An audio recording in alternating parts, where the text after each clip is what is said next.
Hey, what's up, guys? I just wanted to shoot this short video to communicate with you guys this month. We don't have a staff meeting. I know a lot of us have been busy and we're on vacation. And so this is one way for me to communicate to you and hopefully add some value to your life and to your leadership. Well, what I want to do is I want to spend just a few minutes in the story that we covered yesterday, particularly the story that's in Mark 6, 14 through 29, and it is the story of John the Baptist and Herod. And what I want to do is I want to relook at that story from a leadership standpoint. And honestly, these verses have kind of really been burning on my heart for the last couple of days.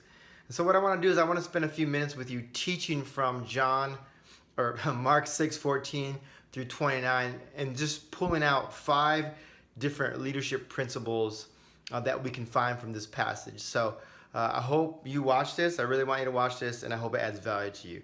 All right, so here's what we see.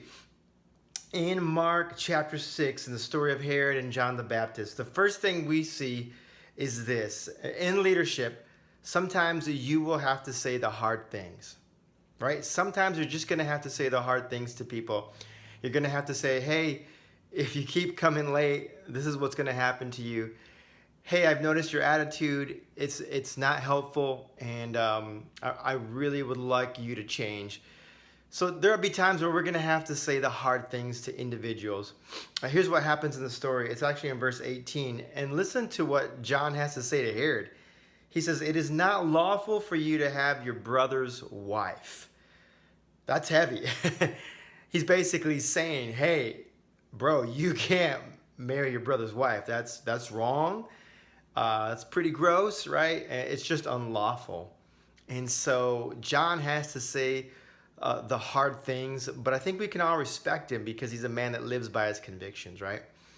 The second thing that we notice from this story that I think was significant is this.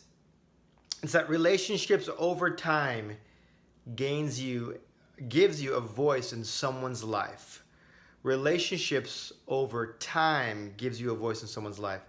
Here's what I'm trying to say. It's again in verse number 18. And notice it says this, "For John had been saying." So John has continually, it sounds like this wasn't a one-time event, but John had been saying, Herod, you can't do this. This is unlawful.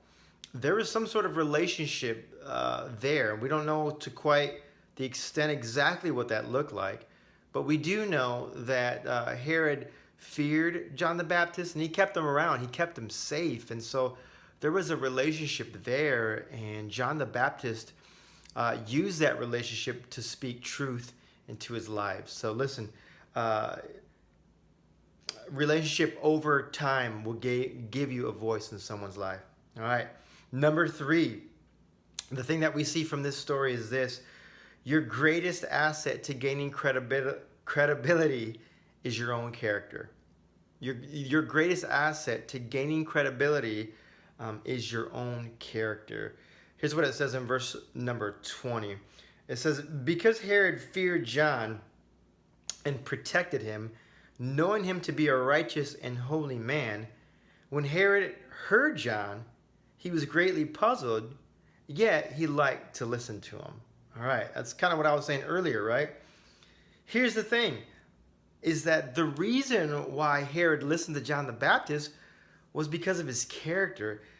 Mark tells us that he knew him to be this righteous and holy man, that John the Baptist had outstanding character and integrity, and that actually gained him a voice. And so leaders, if you want to have a voice in your team's life, if you want to make an impact in your team, it's all about personal integrity, personal character, right? Your greatest asset to gaining credibility is your own character. Your own character. Number 4, when speaking to team members, sometimes the voices of others will win, right? Sometimes the voices of other people will win. Here's what I mean. So John the Baptist tried to tell Herod, hey, you can't do this. This is unlawful. But of course, we know how the story ends. And here's what it says in verse 19. Herodias nursed a grudge against John and wanted to kill him, but she was not able to. So here's what happens in the end. Remember, Herod gives in to the voices of those around him. And of course, Herod ends up having John the Baptist killed. So here, think of it like this. Sometimes we will be called to speak truth in someone's life in our team. Sometimes we will say, hey, what you're doing is unwise. I really advise that you not do this. Hey, if you're going to do this, be warned. But there will be some times where we won't win. Our voices won't win out. It'll actually be the voices of those around them. Other people around them will win out. So even though we will speak truth and we'll have hard conversations with people, our voice won't win out, okay? Others' voices will actually win out the conversation. And then finally, number 5, when it comes to leadership and having these difficult conversations with people, it won't always end well. I know a little bit what that feels like. It won't always end well. Verse number 27. So he immediately sent an executioner with orders to bring John's head. And the man went and he beheaded John in the prison and brought back his head on a platter. So it really doesn't end well with John the Baptist, does it? He has his head cut off. That's bad, right? That's super bad. Hopefully it won't get to that point in our church leadership, but it may feel like it, right? So sometimes, listen, in leadership, you guys, when we have these hard conversations, when we try to lead well, when we try to lead by our own convictions, it doesn't end well. Sometimes people will leave. Sometimes people think that we're rejecting them. Sometimes people will be offended. How dare you, blah, blah, blah, right? And they get angry at us, and it doesn't always end well. But just because it doesn't end well, it doesn't mean that you have not done what you should do, right? So those are 5 things, I think, from the story that we can gather. Let me just summarize them really quickly here. Number 1, sometimes you got to say hard things to people, okay, in your leadership teams. Number 2, relationships over time will gain you a voice. Relationships over time. Number 3, your greatest asset to gaining credibility is your own character and your own integrity.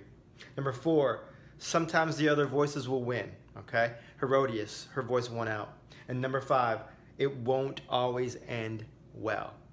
Leaders, I hope this will encourage you. I hope it adds value to your life. Let me add one more thing. Earlier, or last month at least, I told you I really would like you to have some sort of summer gathering. I realize, again, there's vacations and whatnot, and so look at August. What does August hold for you to have a gathering, even early September?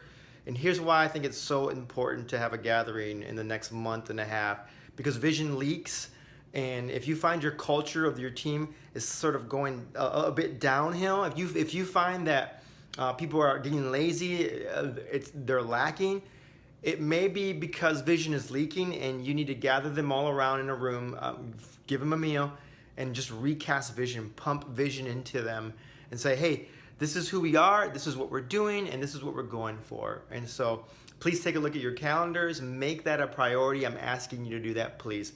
All right, hey, love you guys, and I will be in contact. I'll probably send you another email this week. All right, peace.